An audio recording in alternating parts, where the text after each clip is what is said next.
Boa tarde a todos e obrigada pelas palavras e pela concessão aqui de fazer a palestra sentada. Bom, o tema terapêutico em doença de Huntington, há alguma esperança, foi me dado pela Comissão Científica do Congresso. Eu agradeço a oportunidade, eu sou uma otimista, né, que trabalha há quase 30 anos com doença de Huntington, mas eu estou contente que eu acho que a gente tem alguma coisa nova e concreta para mostrar para vocês. Isso é uma capa da revista Time de 2001, né?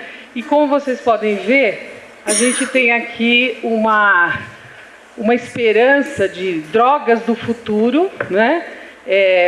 Novos medicamentos que serão baseados no DNA e podem mudar a sua vida. Na verdade, desde a descoberta do gene da doença de Huntington, no início dos anos 90, seguida imediatamente pela descoberta do produto gênico, a proteína huntingtina, e algumas das suas funções, teve-se uma verdadeira euforia em vários setores com o que a gente convencionou chamar de terapia gênica. Então, a gente dava aula para pacientes, dava aula em congresso, assim, bom, agora já sabemos tudo e logo teremos um tratamento. E aquilo era só o começo de uma história muito longa e que está só começando, né? Então, quase 22 anos depois, a gente tem aqui uma publicação de 2014, né, sobre o que nós temos no pipeline, ou seja, quais são os alvos terapêuticos possíveis para a doença de Huntington, tudo isso em estudos pré-clínicos, né?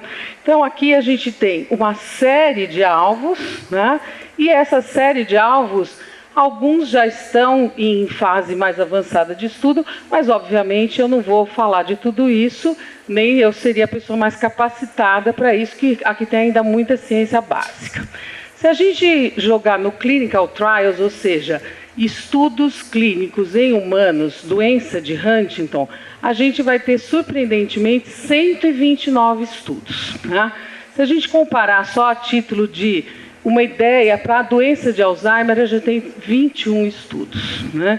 Então, existe muita coisa sendo feita em doença de Huntington, seja porque a doença é um modelo de doença genética, de expansão de poliglutamina, seja porque é uma doença monogênica e totalmente conhecida, seja porque há investimento, embora da iniciativa privada nisso, o fato é que muita coisa está sendo estudada, né?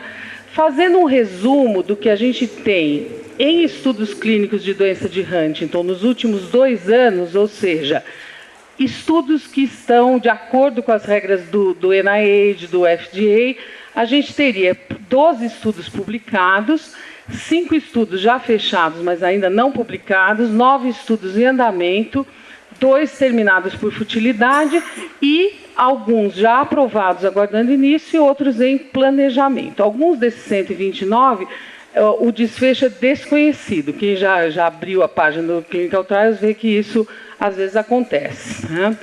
Bom, um resumo rápido desses estudos dos últimos 2 anos, a gente poderia separar aqui em entidades químicas, entidades não químicas, tá?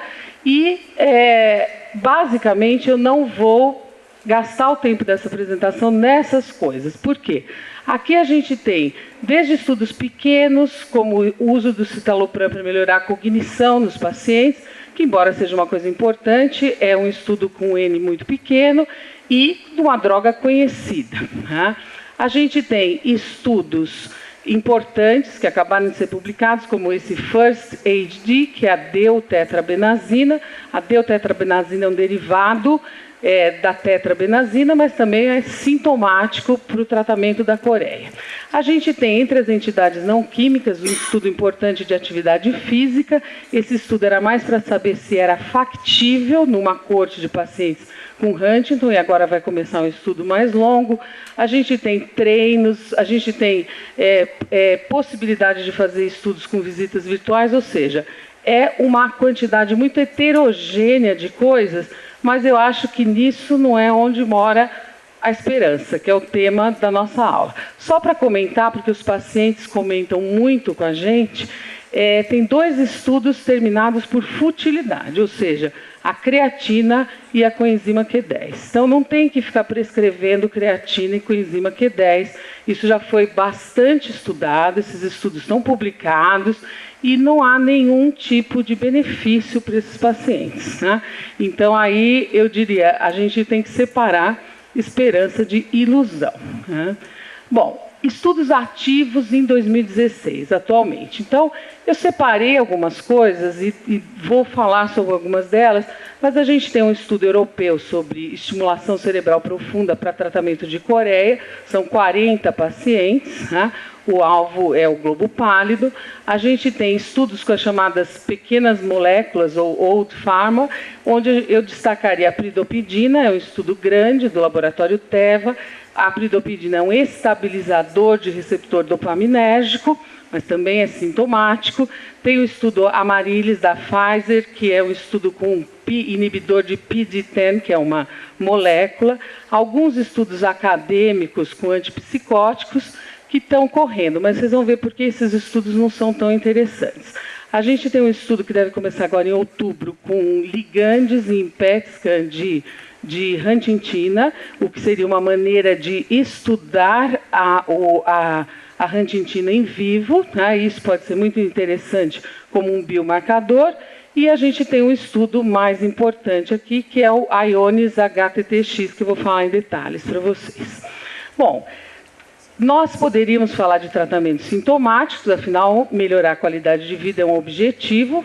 Nós poderíamos falar de estudos de biomarcadores, mas eu decidi falar de tratamentos modificadores de doença, né? Hoje em dia, para um estudo ser considerado válido, eu pus em Huntington, mas talvez seja em todas as doenças, esse estudo tem que ter um alvo terapêutico validado, biomarcadores engajados com esse alvo terapêutico e um tamanho apropriado. A gente não deve perder tempo em estudos que não tenham exatamente esse formato, sob risco de não se conseguir avançar para a fase 3 e muito menos para a fase de aprovação. Bom, aí voltando no Clinical Trials, eu separei 2 estudos especificamente para a gente falar em detalhes. Um deles, que é um estudo que é o Ionis HTTX, que é o estudo dos oligonucleotídeos antisense em doença de Huntington manifesta inicial, e o outro é um estudo que está aqui, Safety, avaliação de segurança do produto Celavita administrado intravenosamente em pessoas com doença de Huntington. Esse estudo é uma tecnologia que foi desenvolvida aqui no Brasil e eu estou envolvida com isso, por isso que eu vou comentar com vocês. Bom, o alvo para tratamento modificador de doença, o alvo óbvio seria o gene mutado e seus produtos. Então, a gente poderia tentar interferir aqui no gene HTT, que é o nome que a gente dá hoje em dia para o gene da doença de Huntington, e poderia tentar interferir na Huntingtina. Há um consenso que, reduzindo a carga de Huntingtina mutante no cérebro, a gente reduziria o processo neurodegenerativo. Evidentemente que há perguntas não respondidas. Quando isso deve começar a ser feito? Mas para estudos first in human, ou seja, a primeira vez que os produtos são testados em humanos, nós temos necessariamente que fazer testes em pessoas que já têm algum sintoma manifesto da doença, né? Provavelmente, se isso der certo no futuro, será feito em pré-sintomáticos, né? O que a gente tem é que os oligonucleotídeos para a doença de Huntington, eles são uma das coisas mais promissoras, porque andaram mais rápido do que essas outras duas. Então, a gente teria outras maneiras de interferência genética, RNA silente, por exemplo, mas os estudos com oligonucleotídeos, eles andaram mais depressa, né? Então, aqui a gente tem terapêuticas genéticas personalizadas para silenciar o gene da doença de Huntington. Esses oligonucleotídeos antisense consistem no seguinte: basicamente, é um material genético modificado que vai impedir a transcrição do RNA, né? A rantintina, só para lembrar, ela é essencial para os seres humanos, ou seja, não é possível bloquear a rantintina como um todo. Se a gente bloquear a rantintina completamente, isso é incompatível com a vida.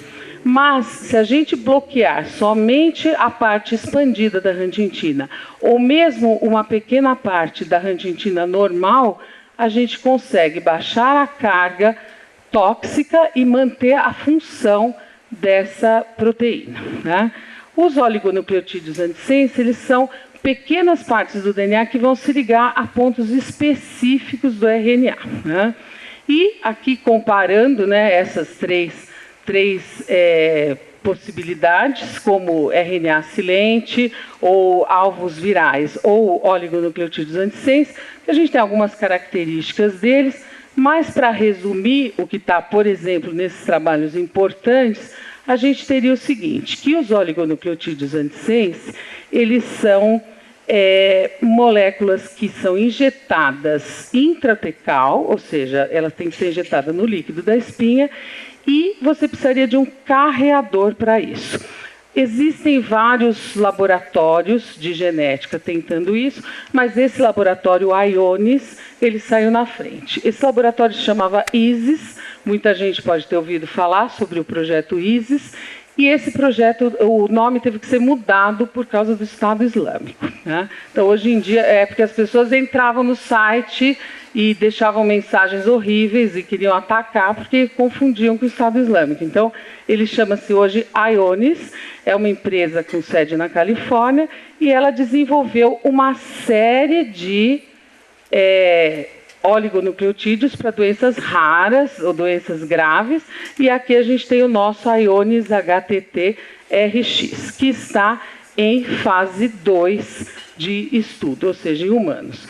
Vale a pena a gente notar que existe um outro oligonucleotídeo, que é o nusinersen, que está sendo estudado para atrofia muscular espinal em crianças e já está numa fase mais adiantada, já em fase 3. Né? Mas é o primeiro oligonucleotídeo, ou a primeira terapia gênica testada em humanos com doença de Hunt. Então, isso é uma iniciativa do laboratório Ionis junto com o laboratório Roche. Bom, os oligonucleotídeos, a história deles começou mais ou menos no final dos anos 90, como terapêutica local para retinite por citomegalovírus, né? Existe um oligonucleotídeo que tem esse nome, Kinambro, que foi aprovado pelo FDA para uso em hipercolesterolemia familiar, né? E existe essa fase 3 intratecal, que eu já comentei com vocês. Esses oligonucleotídeos são chamados de segunda geração. Eles são difusíveis, eles são dose dependente, o efeito, são estáveis e o efeito deles é reversível. Então, quando a gente vai desenhar, quer dizer, quando foram desenhar o clinical trial para humanos, algumas questões pré-clínicas precisavam estar respondidas.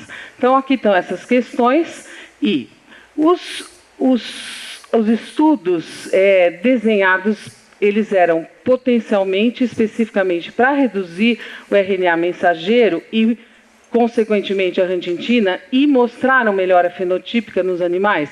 Então, aqui a gente tem um gráfico que eu estou apontando aqui com a seta para quem está vendo lá atrás poder enxergar.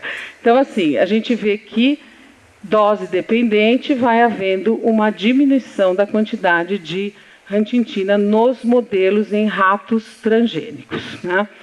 Os ratos melhoraram através desses testes o que se consideraria a coordenação motora, a ansiedade e a hipoatividade, e aumentaram bastante a sobrevida em relação ao uso de placebo, a solução salina, depois da infusão do oligonucleotídeo antissense, né? Esses oligonucleotídeos, eles se mostraram também seguros nos testes toxicológicos pré-clínicos em macacos, embora nos macacos ele tenha tido uma concentração aumentada no córtex. Ele se expressa em todos os tecidos, inclusive no estriato, que é o que interessa bastante para a gente, mas no córtex de uma maneira mais importante. E é viável uma abordagem não alelo específica? Então, a gente já tem um problema de não poder bloquear a rantintina toda. Se a gente tivesse que bloquear só a rantintina mutada, isso seria uma questão.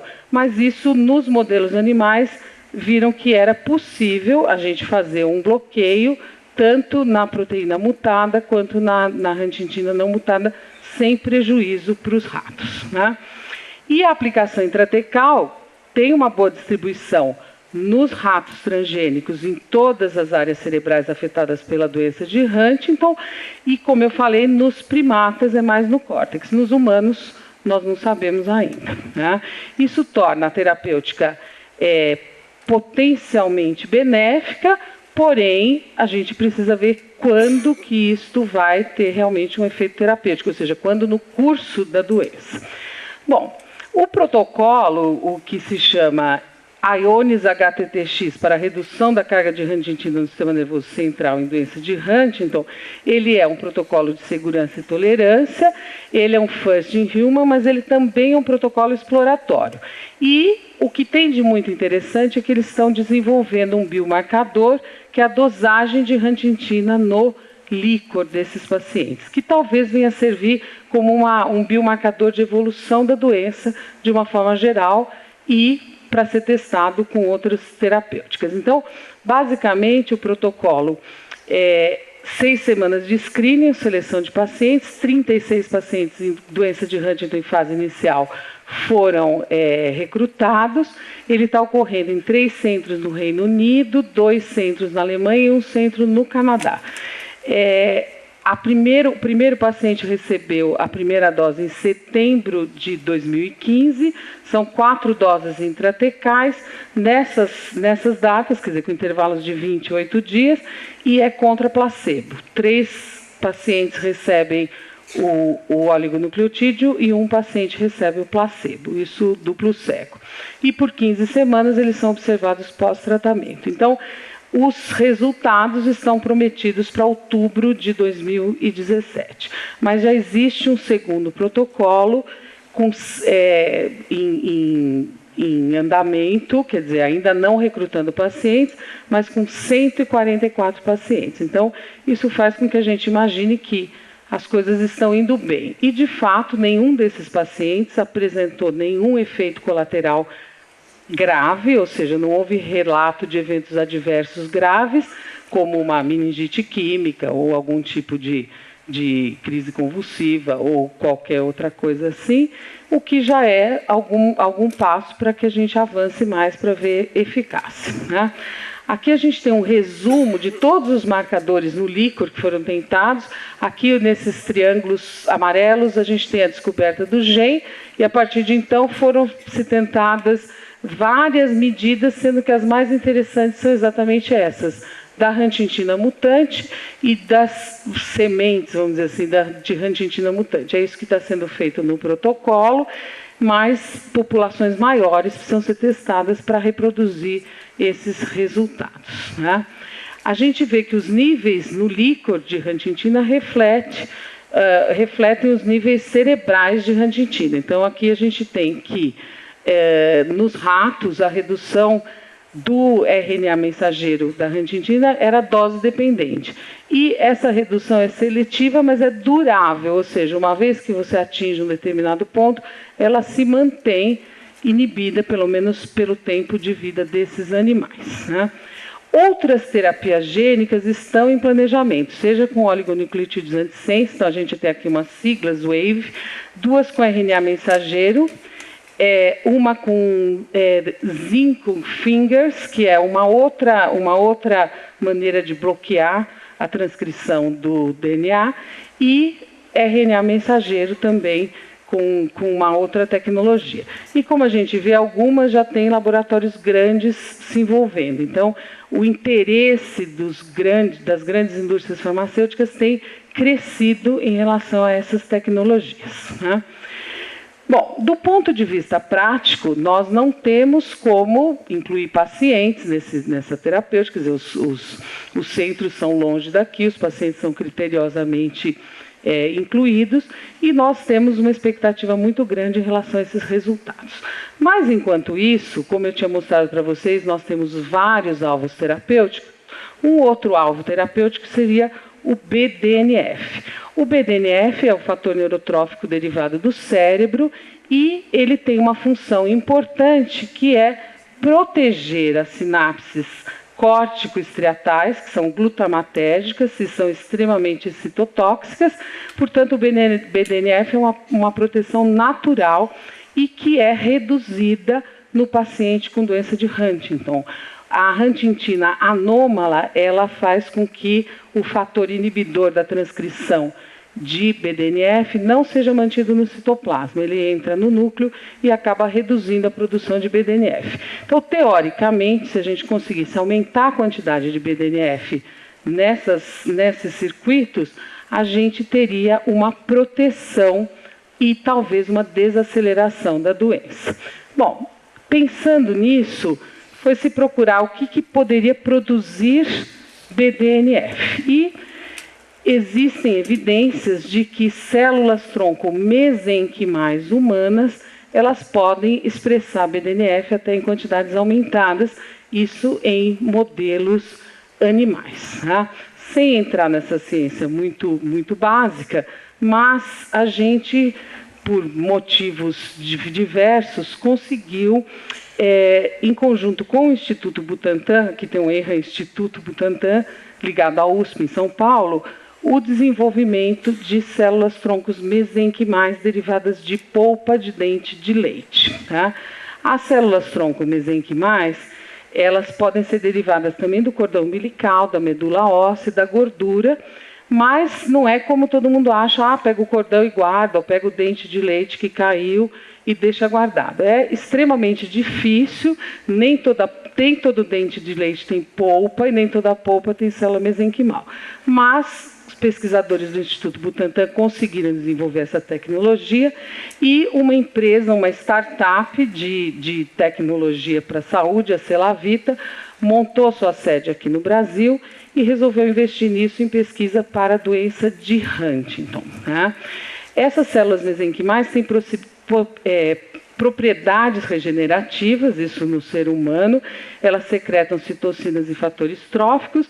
Aqui está uma foto do tecido pulpar de um dos nossos pacientes, e aqui a expressão desse fator neurotrófico derivado do cérebro, ou BDNF em inglês, né, derivadas da polpa dentária. O que está aparecendo aqui em marrom é essa expressão nos animais. Há 3 anos a gente começou esse estudo, foram desenvolvidos modelos animais, primeiro citotóxicos, depois transgênicos, e finalmente a gente conseguiu resultados que permitiram montar um protocolo e submeter ao CONEP. Esse estudo é um first in human também, para avaliar a segurança do produto após injeção intravenosa. 6 pacientes vão ser incluídos nesse protocolo, o protocolo já está aprovado, e agora foi desenvolvido um centro de biotecnologia, é o primeiro centro de biotecnologia e banco de célula-tronco totalmente aprovado pela Anvisa no Brasil, em Valinhos, no interior de São Paulo, e se começou em julho desse ano, ou seja, há um mês, a extração dessas células mesenquimais. Assim que isso for conseguido como um produto, a gente acredita que até janeiro isso vai estar em andamento, esse First in Human vai começar. Então, dessa maneira, aqui só tem os contatos, depois se alguém se interessar para encaminhar pacientes, etc., a gente pode passar, mas dessa maneira eu diria o seguinte, quer dizer, existem desafios, evidentemente. Tudo isso funciona, isso é significante clinicamente, os nossos marcadores são objetivos, vão ser reproduzíveis. Quando dar, quanto dar, para quem dar. Mas eu acho que nessa famosa ponte aqui da medicina translacional, a gente já chegou aqui com algumas coisas diferentes, né? O que já faz com que, assim, embora todo mundo reclame, quer dizer, 22 anos e nada de tratamento, né? Os pacientes falam, muitas coisas foram aprendidas e tudo isso e mais novas tecnologias estão sendo usadas, né? Eu diria o seguinte, por que a gente continua a estudar tratamentos e alternativas de tratamento eficazes? Porque nenhuma doença é tão rara que não mereça a nossa atenção. Então, eu acho que há esperança, na minha opinião, e espero que com esses dados vocês levem um pouco disso para os seus pacientes. Muito obrigada.